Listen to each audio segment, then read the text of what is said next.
Acts chapter 23, not starting in verse 1, sorry. We're going to start in verse 30 of 22. I want to do a little bit of a more in context reading here.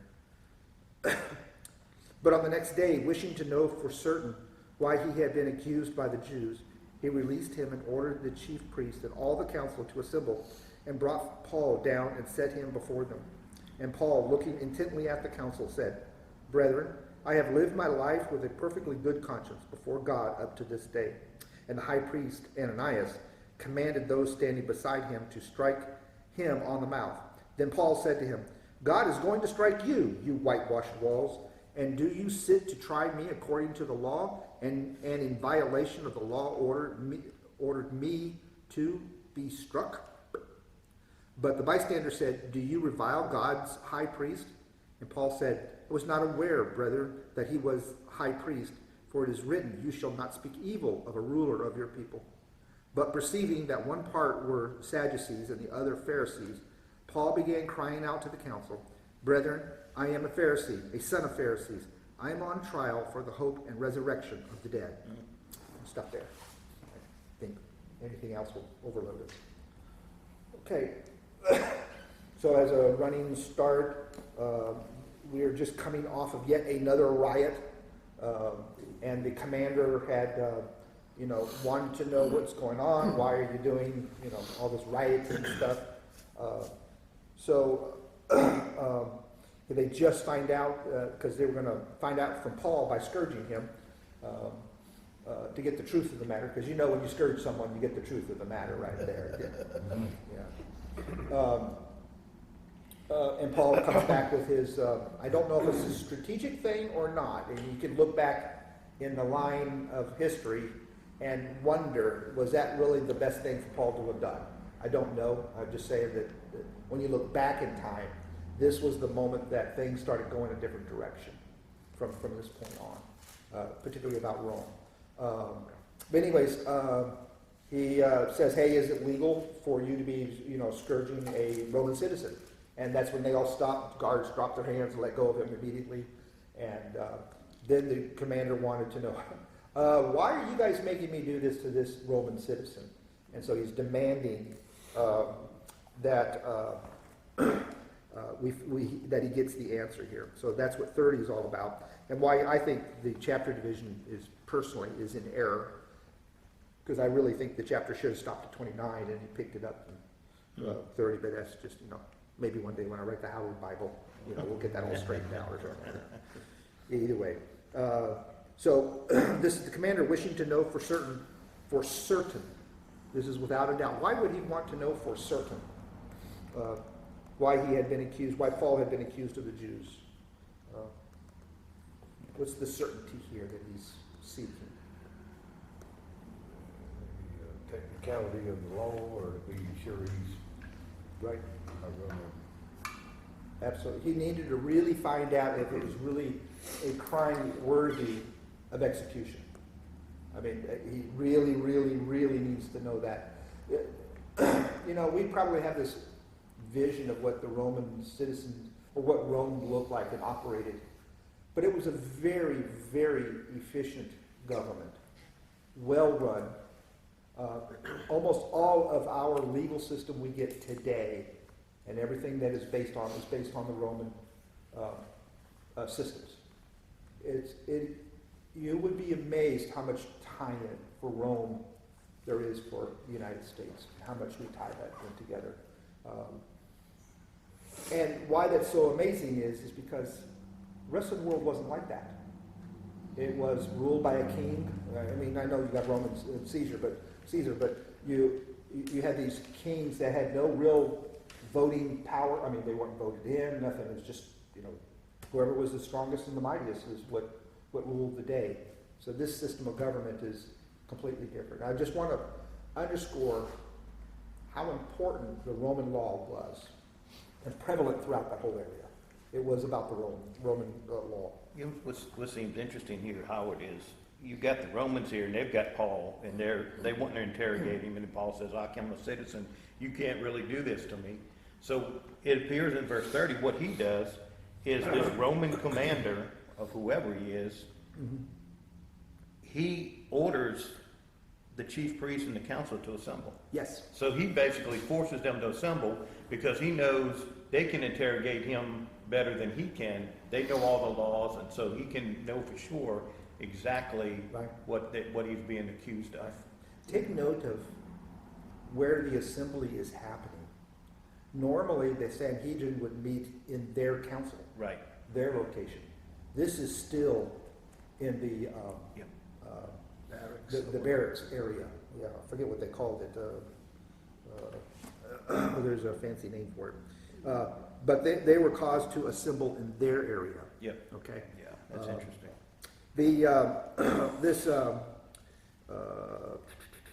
It says, and all the council to assemble and brought, this council is the Sanhedrin council. Okay. Just to kind of give you an idea, this isn't just three guys and a joker. This is 70 plus one. 70 people make up the Sanhedrin, with one being the leader, in this case Ananias. Not to get confused with the other Ananiases that there are. Right. Early on, there's an Annas, which is early part of Acts here. Latter part in 26, I think, further down, there's another Ananias, not related to this Ananias. Right. This particular one, according to what I've read about this guy that we're about to talk about, and it's good background, is that this was one of the most corrupt high priests there were. Apparently, according to, was that Jewish historian Josephus? Commentators have quoted from him saying that he was the one that enacted that all the priestly tithes that the individual rabbis or whatever, their priests or whatever, would collect their tithes from, were required to send their tithes to him. And so all of a sudden now he has all the money and all the power, and he's known to bribe everything from Roman officials to Jewish people. Just very corrupt individual. So this is the Ananias that we're talking about, is the scum of the earth kind of guy. I hope he doesn't get offended. So in 1, he says, and Paul, looking intently. Everyone have the word intently? Mm-hmm.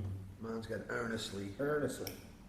Just kind of picture that just for a minute, what intently is. Imagine you got 70 people. This isn't in some kind of chamber. So most likely, I can see it, at least in my mind's eye, they're all going to have him circled. You know, they're surrounding him, if you will. 70 people. That's a lot of people when you're in close quarters. And he's looking at each and every. Aren't the Pharisees here with them also? What's that? The Pharisees, aren't they also? The Sanhedrin is comprised of basically both. of Pharisees and Sadducees. Okay. Yeah, it's So comprised of. that's all of it, yeah. Yeah, Okay. that's the composition of those. Republicans and Democrats. Just seems so parallel, doesn't it? It does. Where's the libertarian in the midst of all those guys? Anyways, so he's looking intently at them, as if trying to read their faces, if you will, trying to make sure he makes eye contact. One of the things that I absolutely hate in the modern day is Zoom calls. I have a conference call every day at 8 a.m. Every single day on a conference call. Never get to see the people's faces. And why I don't like it is because I don't get to see the reaction when I talk to them. When I say a word or a phrase, I need to know, are they blinking in acknowledgement? Or is it deadpan because they have no idea what I just said? Here, that is the kind of intent that he's looking for, is that connection. Am I talking to you? Am I got your full and complete attention here? And also it's a little bit of intimidation factor, I think. I mean, it's one thing in Facebook to go off and type comments to people and, and be brave and tell them how you feel and how wrong they are. It's a different to be face to face and comment to someone. How they are. So, I don't know where that came from. You remember Paul probably knew a lot of these people. Yes. Remember, he was part of this sect, Yeah. Pharisees, for a while, so I he wonder- probably knew a lot of them. I wonder if how much he actually recognized them. This is about 20 years later from Yeah. where he was. People age in 20 years. And so there could also be this time to, I recognize you. I mean, you were in my class. That kind of a thing. So there's that kind of trying to connect. Okay, so absolutely. So looking intently at the council, the Sanhedrin council we talked about. And then he starts off with this strange or not normal greeting. He says brethren, or men and brethren. I think some translations might have men and brethren. There is a protocol to addressing the council. And do you remember what that was in the early chapters? I think Peter and even Stephen addressed the council then. Something about elders and I can't remember, something elders, something in elders. And you would address the council in that proper way here. Here he doesn't talk about elders, he says brethren. Why? Because he was part of it. Yeah. He was literally at one time on the same level as what, Yeah. that's what they are. Right. Yeah. I had read somewhere that possibly Paul was in the Sanhedrin. He could have been. I don't have any proof Right. in the scripture here, but back it up. But, okay. I have lived my life with a perfectly good conscience before God up to this day. Is this Paul doing the Paul brag? What does he mean? I have lived a perfect life and I am sinless before everyone? Is that what Paul was trying to say? What does that mean? I think it means he's lived the best that he could before God. Okay. Yeah, it's kind of interesting. It's interesting that he's saying that in the fact that as a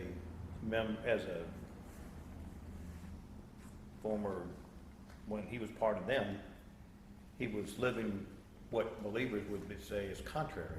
But his conscience was that he was doing exactly what God was calling him to do by going after and grabbing those that were, quote, Christians, right? Right. So he lived his life then, his conscience was clear, and now his conscience is clear in the life that he's living now. It is he's truthful in his soul. Yeah. He's very truthful to himself. And whether it be back then, Yeah. he was truthful because he really thought, Yeah. this is what I'm following God, and I'm true to that. Not until he was revealed what was wrong with that, if I can say that. And then he turned to be truthful to in this new light Yes. of information.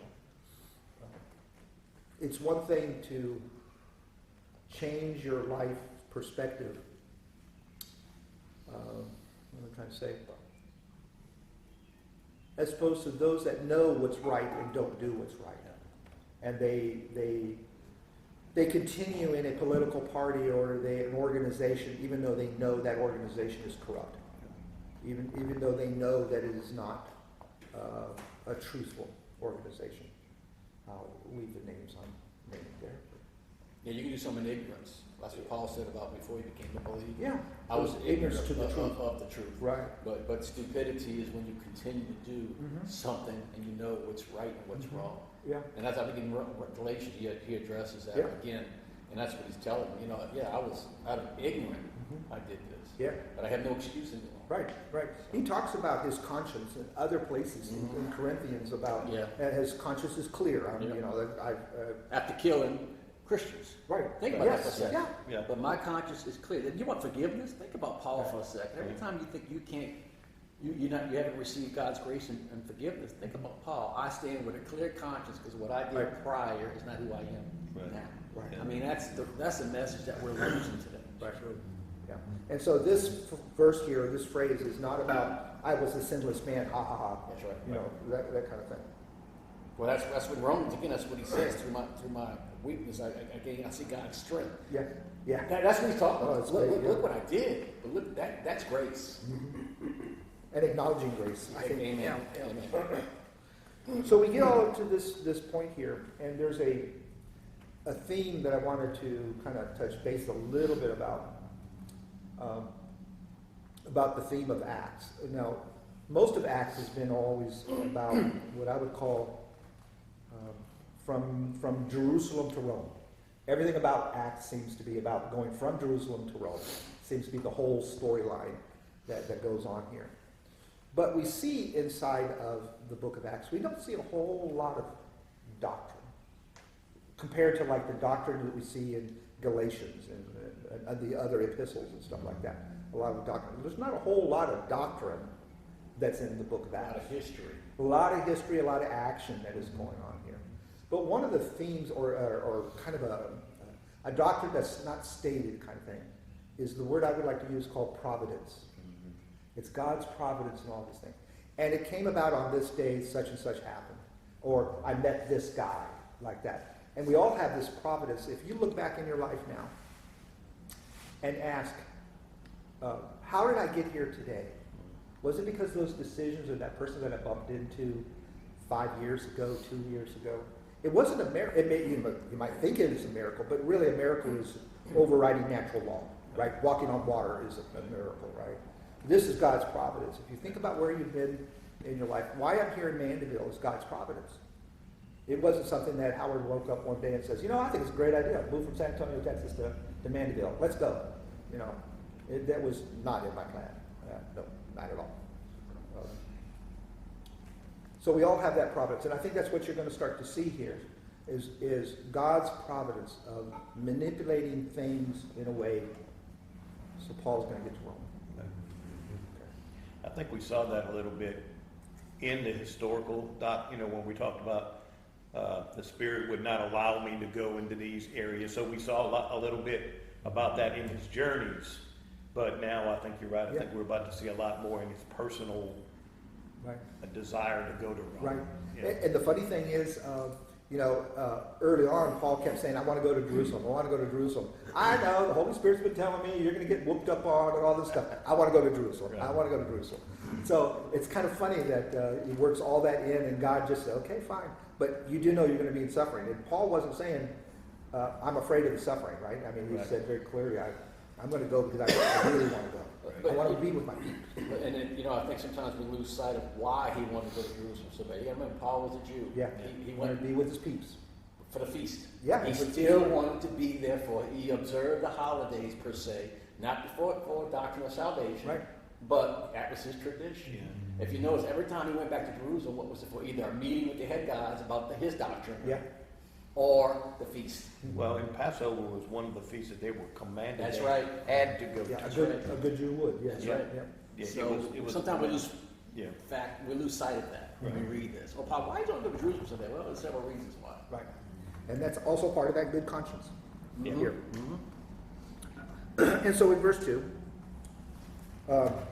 and the high priest Ananias, as I mentioned out before, commanded those striking beside him to strike him on the mouth.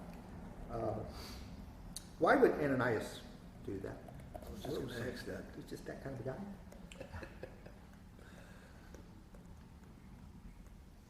Is it- Knowing now what you said, I mean, he's so corrupt. Yeah. What about the address that he used? He used brethren to address the council, maybe? Maybe. He was feeling like he was already being disrespected. Yeah. I'm already being forced by the Romans to be in this area that I'm not supposed to be in. I'm in a non-Jewish area. I'm already ticked off. And so, And good conscience. and So, I have good conscience. Good conscience? What? Really? Hello? Really? Yeah, exactly. Slap him in the head if he ain't got it right. Exactly. We're not here to listen to him. No, exactly. We're here to tell him what's going That's on. right. Yeah. That's Right. right. So he wanted to shut him up. By the way, I looked around. I didn't see where actually the guys that were next to him hit him in the mouth. The order is to hit him in the mouth, and unless there's a different translation that says it differently. I think Paul interrupts that. The guy about to hit him, and he stops him somehow to say the next phrase. Just an FYI with that, because Paul does say. Then Paul said to him, God is going to strike you, you whitewashed wall. What do you think Paul means by God is going to strike you first? Let's do that one first.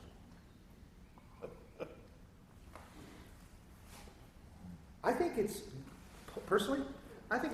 Paul's human side kicking into full gear. I think. This is what I would be doing. I'd be fighting back. This is the Howard's human, right? What about all this? If someone strikes you on the cheek, turn your cheek for the other. the other side. If someone offends you, let them offend you the other way. Even Paul later talks about when we were being chased, we let them catch. It was those phrases back and forth about, well, we did this and we let them, win on this day, or that kind of stuff. This isn't the first time we see this happen with Paul, right? Mm-hmm. He's had other times in Acts where he's done things, the way he handled the whole thing with Mark, right? He got offended because Mark left him, and he's like, I don't want that guy with me. No more. Right. Or, so there's several things where we see that, human side of Paul Right. actually coming. And I really do think this is the human side. I think of him so, kind of kicking yeah. into full gear here. I don't blame him a bit. Yeah. Yeah, I think the other times, though, I think kind of separate, why was he persecuted the other times? Because of his faith. Yeah. Okay, you see that, and I think sometimes you got in my faith side, okay, I'm going to take it. It's like a Christian today. Should we just let people beat us up? No, Right. no. I mean, there's a difference here. And I think that when Paul came to his faith, no, I'm not going to deviate. If I'm going to be persecuted for my faith, I'm going to take that. Right. But if you're going to persecute me because of who I am, that's a problem. Paul was, and the Bible never says just lay over them. That's not Right. taken way out of context. I think that's what's going on here. He said, well, no, why are you striking me? So I'm not, because you're striking me for who I am, not because of what I'm preaching. And I think Paul kind of separates there. He's just not let you know. Right. And then he talks about you whitewashed wall. Kind of hard thing to say.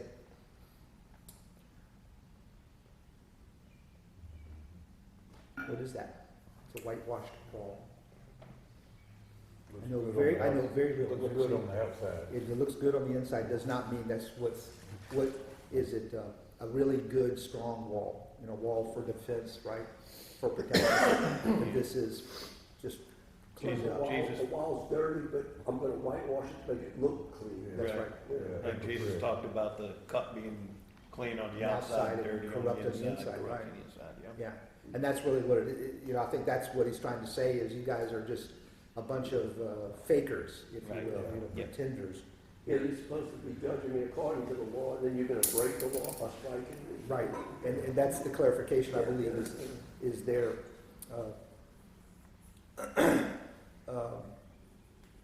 Then 4, but the bystanders said, do you revile God's high priest? And I think it's Paul's response that is, to me, is the most fascinating here. And Paul says, I was not aware, brother, that he was the high priest. Now, what could this mean? I came up with like 3 kinds of possible reasons why he said this. One, he really was not aware who the high priest was because, one, they're in a different location, right? They're in this area here. They're not in the council where the chairman would, Not sitting on knock his his chair. gavel and say, "Let us begin," Right. that kind of thing. So you don't know who the guy and the leader is. You just got this guy who shouts out, "Hit him in the face," Right. that kind of thing. So there's that possibility. It could be that Paul was showing disrespect. It just, I don't care about this guy here. Possible. What other possible things could it be? To give you the clue, 20 years. 20 years since he's seen these guys. He may not have really recognized them at all. And I'd also add in, maybe not only couldn't recognize them, didn't recognize them, couldn't because of his eyesight. There's a lot of evidence that Paul had vision problems and may not have been seeing everyone clearly, but saw blurs of people, right? And so there's that possibility that he just didn't recognize where the voice was coming from and who that was. So there's all these possibilities. And the high priest changes over. Yeah, and It's the not high like priest, it's yeah. always, and then again, Paul was not in the system Right. Right. Paul had been away, so I think it's everything could be accomplished, just ignorance of really. Yeah. I haven't been keeping up with it. Right. In some situations, the high priest might have had certain garments he wore, and he might have looked like everybody else. Exactly. Right. So I think Right. I think that's the key. Exactly. But I think Paul's response is the key. I think it is too. That's the key. Absolutely. So Paul does say immediately, I was not aware. I don't think he meant that as in an insult. Right. But it's legitimate. I did not know he was aware because he immediately quotes scripture. You shall not speak evil of a ruler to your people. I think he admits his fault right there. He was in error and admits it. Kind of a good lesson for us. Yeah, I'm not thinking that.